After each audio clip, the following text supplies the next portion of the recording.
the interruption beta. So we are going to start with the Bronze Age civilization.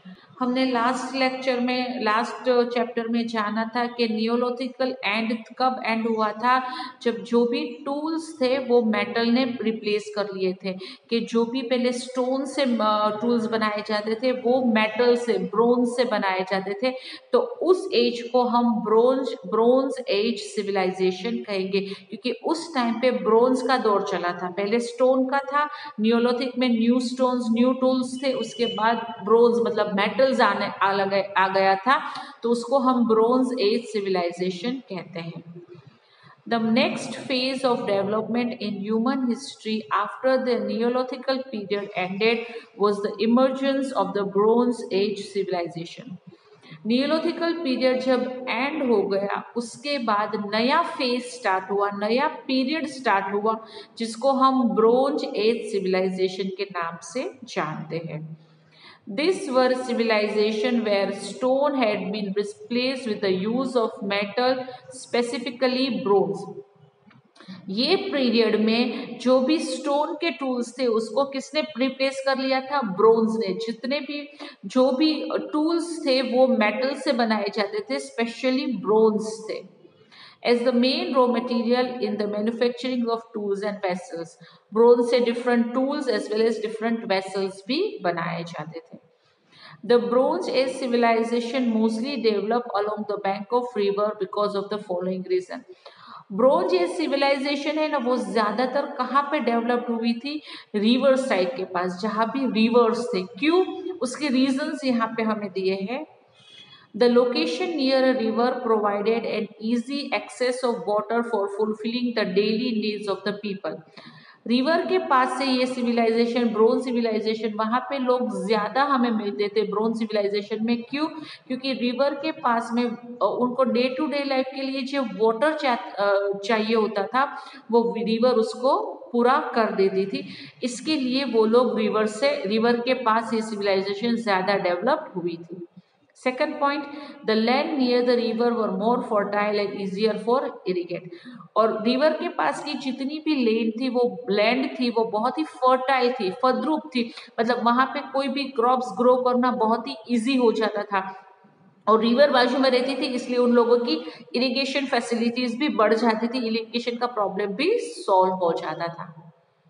The river provided an easy channel for transportation of goods and people. River से कुछ भी अगर उनको transfer करना है, transport करना है, या फिर गुड्स हो या पीपल हो, वो भी इजी हो जाता था, क्योंकि उस टाइम पे और तो सारे व्हीकल्स अवेलेबल नहीं थे, सिर्फ बोट अवेलेबल थी। तो कुछ भी वाटर के थ्रू उन लोगों को ट्रांसपोर्टेशन करना होता था, या फिर गुड्स हो के पीपल हो, वो इजी हो जाता था। It allowed them to carry out trade with other regions. River के जरिए वो एक रीजन से दूसरे रीजन में भी जा सकते थे, इससे उन लोग एक दूसरे के साथ ट्रेड बिजनेस भी कर सकते थे। In some cases, a river provided a natural boundary and a barrier against external attacks. कई बार तो रिवर उन लोगों को एज अ बाउंड्री भी काम आई है, जो एक्सटर्नल अटैक्स, दूसरों के सामने से अटैक आते थे, वो भी रिवर होती थी, इसलिए वो भी कम होने लगे थे। तो ये सारे वो बेनिफिट्स थे रिवर के पास ब्रोंज सिविलाइजेशन के ज्यादा प्रोग्रेस के, ज्यादा डेवलप्ड होने के। आई होप आपको ये जो एज के बारे में बता रही हूँ, ब्रोंज एज सिविलाइजेशन, वो आपको समझ में आ रहा है। The four more important Bronze Age civilizations are as follows. सबसे पहले वर्ल्ड में, यहाँ पे इंडिया की बात नहीं हो रही है, यहाँ पे हमें वर्ल्ड की बात हो रही है कि वर्ल्ड में कौन से चार ऐसे एरियाज थे, कौन से चार ऐसे इंपॉर्टेंट प्लेसेस थे जहाँ पे ब्रोंज सिविलाइजेशन सबसे ज्यादा डेवलप हुई थी, प्रोग्रेस में हुई थी। The Mesopotamian civilization, also known as the Sumerian civilization, on the bank of river Tigris and Euphrates. सबसे पहली ब्रोंज सिविलाइजेशन कहाँ पे हुई थी? मेसोपोटेमियन सिविलाइजेशन जिसको कहते हैं, जो रिवर टाइग्रिस और यूफ्रेट्स के पास थी।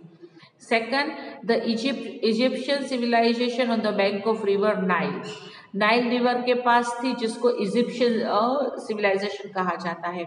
थर्ड थी the Chinese civilisation on the bank of river Chinese civilisation on the bank of river Yangtze, ये चाइना के पास चाइनीज सिविलाइजेशन थी, जो कौन सी रिवर के पास थी, योंगये। और हमारे इंडिया में ये कहा थी द इंडस वैली और Harappan civilization on the bank of river Indus and its tributaries. हमारे इंडिया में ये इंडस रिवर के पास ये सिविलाइजेशन ज्यादा डेवलप हुई थी, इसलिए उसको हम इंडस वैली सिविलाइजेशन या फिर हरप्पन सिविलाइजेशन के नाम से जानते हैं। आई होप यहाँ तक का चैप्टर, अभी मैंने सिर्फ स्टार्ट किया है इसलिए मैं बहुत फास्ट नहीं भागना चाहती हूँ।